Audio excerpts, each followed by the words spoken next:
Proteklih 7 dana troje location menadžera iz Međunarodnog udruženja location menadžera, koje ćemo od sada zvati LMGI iz Los Angelesa, obišli su Hrvatsku zaista uzduž i popriko. I sve to naravno uz pomoć lokalnih filmskih ureda pojedinih gradova. Vidjeli su Rovinj, vidjeli su ostatak Istre, Rijeku, Zadar, Split, Dubrovnik, Varaždin, a sutra, ako sam dobro ubrala, na redu i Zagreb. Što su sve vidjeli, što im se sve sviđa, što bismo mogli bolje, to ćemo doznati na upravo ovom sljedećem panelu. Molim vas, pozdravite, welcome to the stage E.J. Richards iz Velike Britanije, please welcome to the stage, Benjamin Hendriks iz Nizozemske i predsjednik ovog prestižnog udruženja s nama je ponovno John Rakich iz Kanade. Hrvatska isto ima svog location menadžera koji je član ovog udruženja LMGI-a. On je jedini član iz Hrvatske, a on će ujedno i moderirati ovaj panel. Pozdravite Tomislava Peleskog, koji će voditi ovu cijelu palicu i koji je, by the way, radio i na Canary Black filmu koji se snima u Zagrebu, o kojem smo govorili, i Hotel Portofino, tako da, evo, ima zaista bogat CV. Izvolite. Dobar dan. Ja ću samo par uvodnih riječi održati na hrvatskom, onda ću se prebaciti na engleski zbog kolega koji očito ne pričaju hrvatski, iako imamo tu prevoditeljicu, ali mislim da je jednostavnije da pričamo na engleskom. So just a short introduction in Croatian, and now we're moving on to English. So thank you very much for coming here today. John has been with us was with us last year, but Benjamin and EJ are here for the first time. And for the past week, they have been whole week? Yeah. Only a week, yeah. But you went to see basically the whole coastline stretch and a little to the north to our lovely town of Varaždin. So the topic today is, in general, Croatian locations and what can be utilized the best from Croatia and what we can offer as a country for micro locations, macro locations, etc. So I'll have EJ start off since she's a lady. So yes. Well, so they say.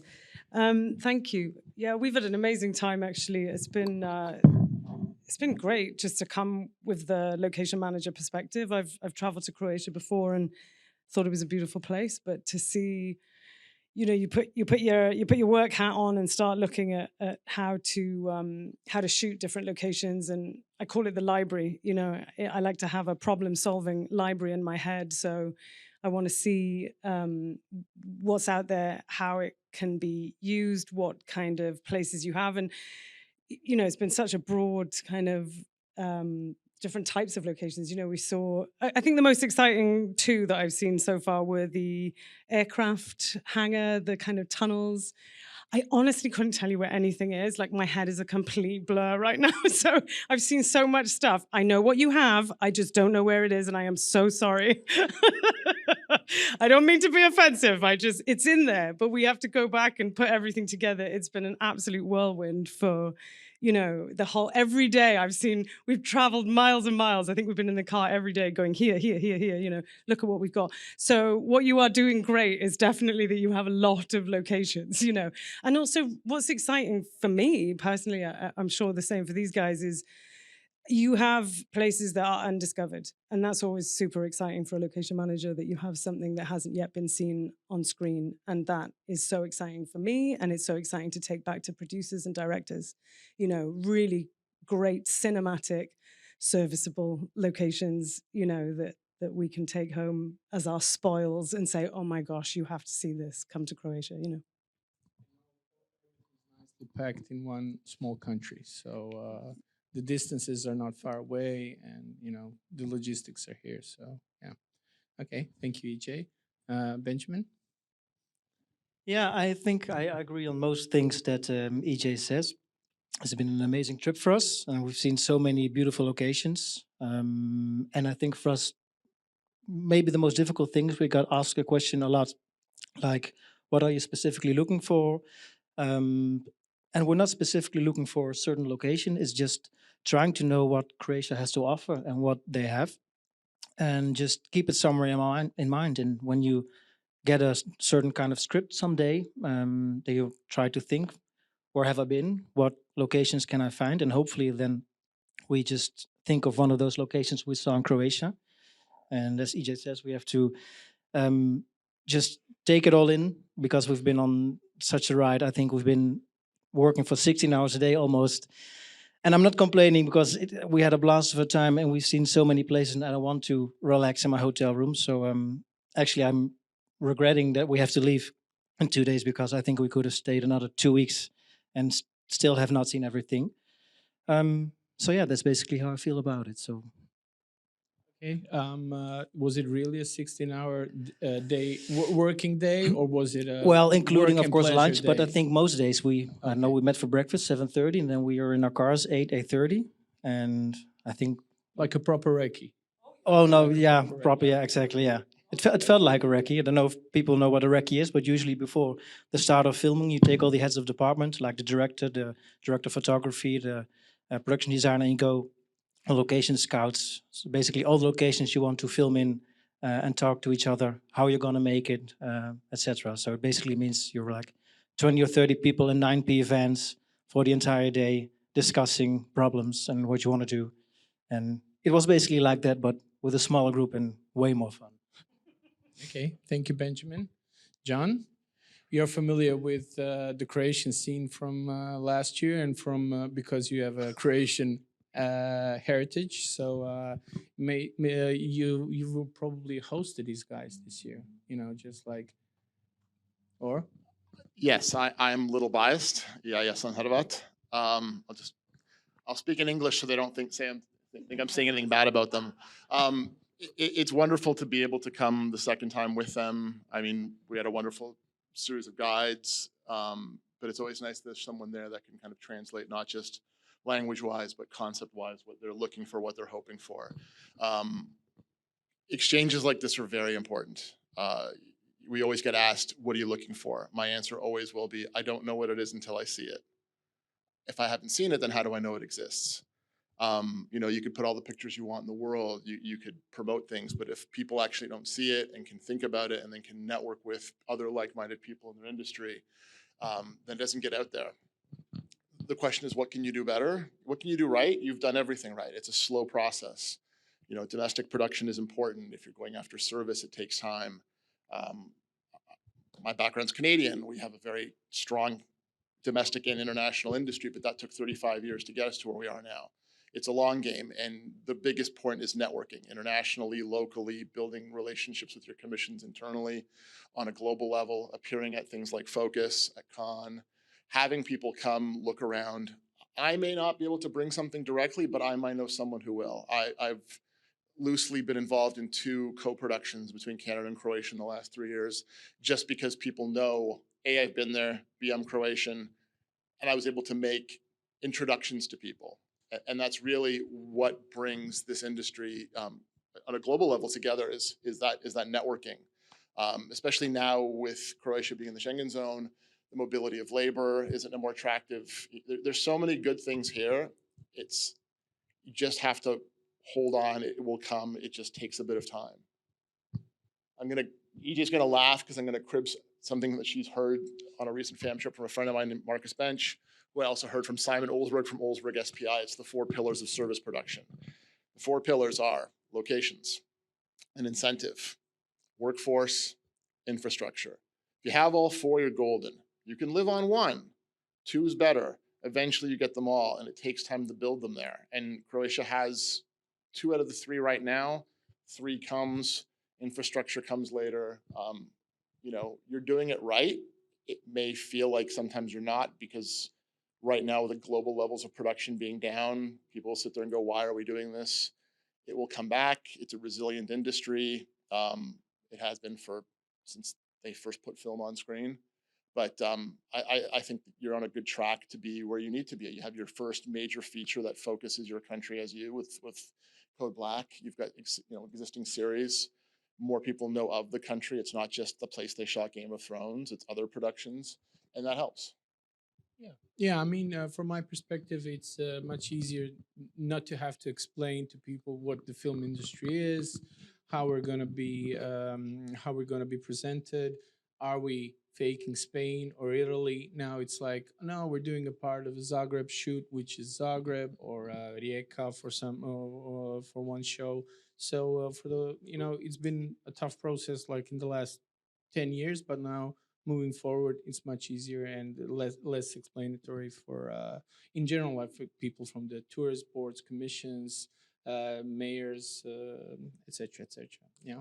I mean, I'm from Toronto. For 25 of my years have been film. I think I've shot Toronto as Toronto twice. We've been every other city. And it doesn't matter. People will come to there because something shot there. People will go to Dubrovnik, not because that's Westeros, because that's where it was. They'll go to these places on film tourism, which is a wonderful side benefit. That's on the micro. On the macro, it's, this is an industry where the number we always quote is for every dollar spent locally, it's 5 to 6 times it's flipped in the local economy. That's better than any of the industry out there. It's why North America, when we were coming out of COVID, we were one of the first industries that were being pushed to be put out there. We don't make money in film production. We spend it and we inject it back into the economy. Yeah. I mean, I think that's also one of the reasons now with the SAG strike and everything. Everyone's missing out on work. I mean, EJ particularly. I know a lot of examples from UK. A lot of productions have stopped. I mean, Eastern Europe and Southeastern Europe. Benjamin, I don't know what's the deal in Holland, in Netherlands at the moment, but Yeah, we're lucky to have a good balance. So we both have the international productions coming along, like Dunkirk a couple of years ago and Hitman's Bodyguard. The first one, I know the second one has been filmed here as well. But we also have a lot of Dutch productions. So even though a few projects I was supposed to do were cancelled or postponed, there were a lot of other Dutch productions to fall back onto. So it's good to see that even though the industry internationally is having a hard time, you can still do your job properly. Maybe not the big ambitious Hollywood projects you maybe like to do, but the smaller project or the independent projects, they're equally as nice to work on. So so I think it's always good to have a certain balance, especially for countries who don't have many big Hollywood projects going on, because I can imagine if you're working in a small film industry and I don't know, the new Mission Impossible Bond comes along, everybody wants to do the job, so it's difficult to say no, especially because they bring in a lot of money. But yeah, I think that will be the most important thing for me, just to try to have balance. And that's another valid point is, Croatia being where it is in Europe is in that advantage that although you've had some impact from the labor strikes in the United States, you have not had the impact that North America has had and England has had, where the industry has ground to a halt. Yes, the writers have settled, the actors will be next. The big thing nobody wants to talk about is potentially this will happen again next summer in the United States only. And the studios are preparing for that. They're gearing up to take as much production out of the US as possible. We've had an uptick for requests for 2024. I'm sure it'll happen for you guys too. The technical labor unions, their contracts expire. It's, the advantage that you have in Europe is there's a massive amount of domestic production and content and a desire to watch it. You're not so attached to US service like a lot of us have unfortunately been. yeah. I mean, sorry. No, I was just going to say we're the same. I mean, my career is almost entirely now American production, and it can be really shocking to suddenly see your entire workforce have to be, sent home overnight. We had it in COVID, we then had it again. You have to be really resilient if you're going to rely on that international co-production work. We're essentially service producers in the UK now, and it's been a really interesting experience to then really try and navigate back and look at where the domestic production is, because even just your connections with those producers as an individual, if you haven't maintained that, if you're not respecting and supporting your local industry, which I actually, I was listening to some of the talks earlier and thinking, yeah, that's me, that's my background. I became a location manager through independent British film. And that was a really exciting experience for me. It's how I learned the formality of what location management is, and then realizing that as you become a place that can double as New York, can double as Russia. You know, we do all kinds of, you know, it's never London. We might do a bit of general views of London when someone's shooting London elsewhere. You know, half the time what I'm doing is like, I had a South Korean company come over in January and say, we're just showing London. We've shot it all in Korea, but we'd like to just do a little bit of your London buses, please, for 3 days, you know. But yeah, kind of, I think it's really interesting how as you try to draw in these bigger companies, you lose sight sometimes of the support for domestic production. So I think you're at a really interesting point, a burgeoning kind of development of crew, you know, which is what we're looking for when we come in as well, you know, is people who have that experience. And that's definitely how I got my start. Yeah, well, that's the 4 cornerstones that John was talking about. Yes. And we're getting there, halfway through, sort of halfway. It's not a sprint. It's a Yeah. long race, Yeah. and you get there. And again, it might sound like doom and gloom because of the way the world looks this year, but you know, I get to see this through their eyes and watching how many times they just realized projects they had worked on could have easily been done here is what really makes it worthwhile. Because we'll go home and tell our friends. We'll post about it on social media and make them jealous. And someone will see a picture of something we saw and said, "Where is that?" And that again creates that network that just brings work in. Oh, definitely. I've had a couple of inquiries already. Where's that? You know, because that's what we do. Everybody on my Instagram feed is essentially a location manager, you know. Yeah, we had a really big explosion of related news to Hitman's Wife's Bodyguard 2 when I was actually involved with the project, and you know, when Ryan posted if there's a place you want to get beat up in the world, it might as well be Croatia, something like that. In that sense, he posted a picture of himself in makeup, bruised, and with the town of Ravine in the background, and that just, you know, blew up the social media and then the media and the follow-ups and etc. And it is an important, you know, it's an important channel to communicate for sure. A huge, you know, maybe even the biggest at the moment. So we're out of time. Oh, already? Yeah. Well, before that, I just wanted to extend our thanks and the LMGI's thanks to everyone for putting this on, all the local film offices that got involved, people who took time out of their days to tour us around. Yakov there for driving us Oh, man. for 8 days. Thank you, Yakov. Stuck in a car. We could have made a movie. Could have made a movie that on our own. The Zagreb Film Office, road trip. the Croatian Audiovisual Center. Yeah. Thank you, everyone, for this. I was joking, by the way. We still have 15 minutes to go. Oh, we do? Oh, geez. Here I am wanting to be the gracious guest and thank everybody. Yeah, the time Before my flies mama when- finds out I didn't say thank you. So yeah, that was a badly placed joke. Okay. Yeah. I mean, I thought you would understand the Croatian humor, John, you know.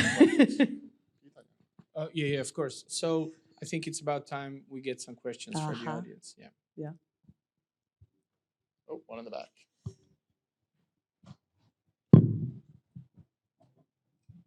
Hello, I have a question.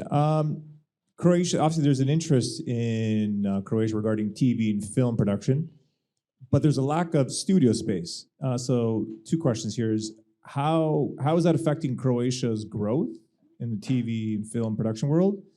And after visiting all of these cities across Croatia, which city would you recommend to have a new big studio built?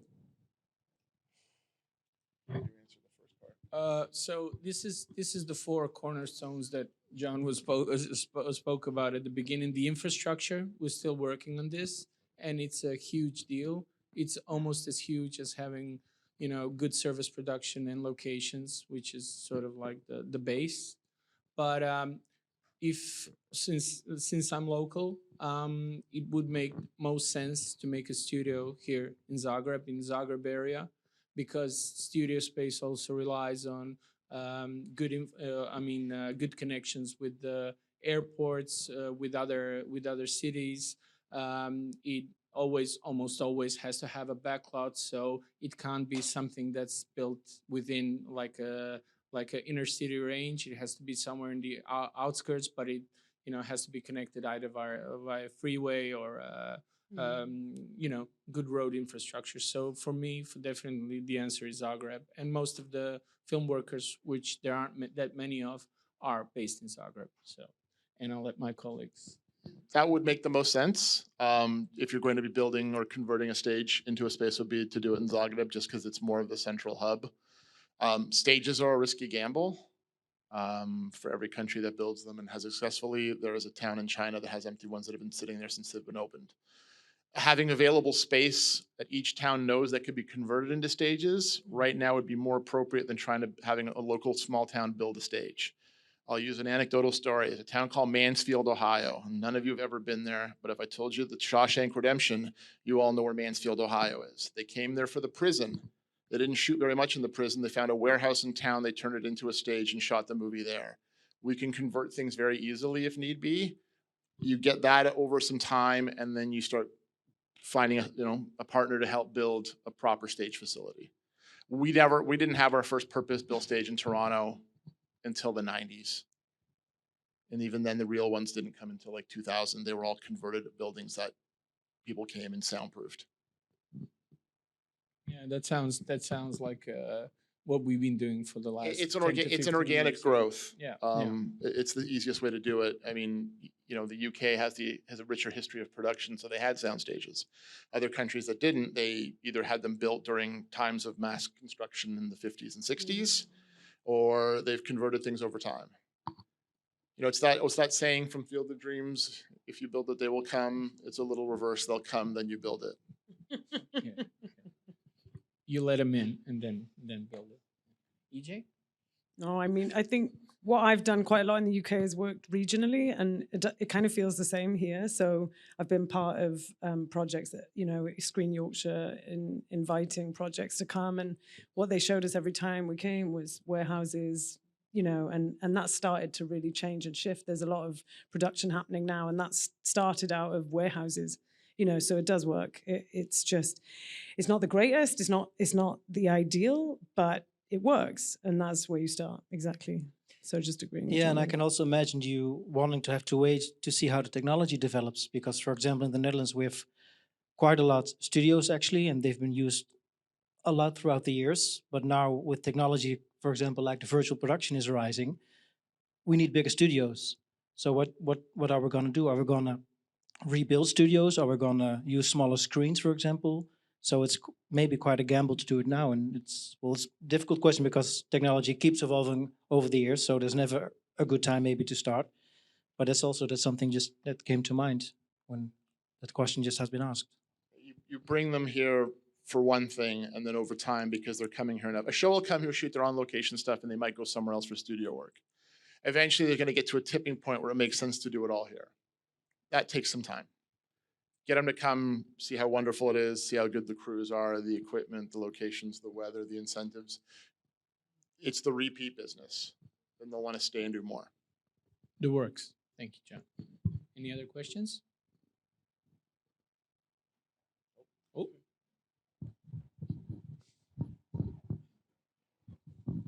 Hi. So, any of you hiring, maybe? No. Why do you have a job? I'm looking for one right now. Oh, there you go. No, I don't. But yeah, no, I'm joking. I just wanted to ask, like, if someone wants to actually do this, like you do, become a location manager, what would you, from your own experience, what would you say are, I don't know, maybe like 3 most important things or advice that you could give to someone who is just starting out in this line of business? I think if you want to start as a location manager scout, it's just, start working on film sets. And I think location management is not something you can study at a university. Well, you can go to film school and production, but the location managing is something you just roll into at some point. I remember when I started, I think 15 years ago, I wasn't looking for a job in the film industry. I studied theoretical studies, and I wanted to work at a film museum. And somehow I got offered an internship at a Dutch police series, which I liked.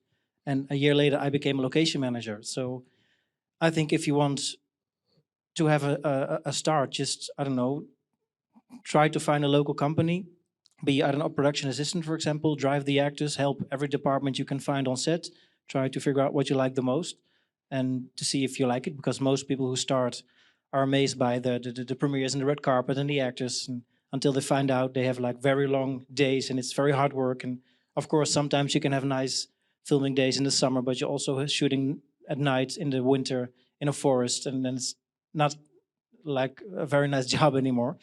So just try to find your way around and start from the bottom, see if you like it, and try to talk to the location manager at lunch a lot, I always say. Yeah, that's actually a really good question. But basically, you start from the bottom and you work your way up. Yeah. Yes, I think it's not always something the you can same. learn. It's something you have to do by experience. And it's never something, you know, when they ask you as a kid, what do you want to be when you grow up? No. You don't say you want to be a location manager. No, but you have an that actor, question a lot when director, people you try know. to work into the film business. They either want to be an actor or director or a screenwriter, and nobody says, Makes "Oh, I'm going to sense. handle the budget and logistics No. and I know the garbage and cleaning after the filming crew has left." So If you lined up 100 location managers and asked them each to give you how they got in the business and their background, you would get 100 different stories. Yeah. Seriously, there's no one path. I know, from park rangers to permit officers to right place, right time. You just kind of fall into this. Oh, you do. Or you don't. Oh, you do. And I think we all have a similar kind of way, though, right? Like, we're curious, we are determined, we're relentless. I mean, I haven't met a location manager that you can get in the way of if they want to get something done. So there's a certain quality. And I think, even my first job, I was trying to become a photographer. I called up and asked if I could be a photographer's assistant. And someone said, "Oh yeah, this guy's looking for an assistant. Can you come and work for him?" And it was basically just buying McDonald's for lunch and paying for everybody's parking and emptying the bins. And I was like, I'm in. How I want to do this for the rest of my life. You'll know, like get that first job running. I know people who've come up through being security guards, like you said, drivers, runners, everything. You'll know if you want to be a location manager pretty quickly. yeah, and we know whether you'll be a good one within a day. Like a second, yeah. Okay. The biggest challenges that you had to deal with as location managers. Do you remember any specific situations?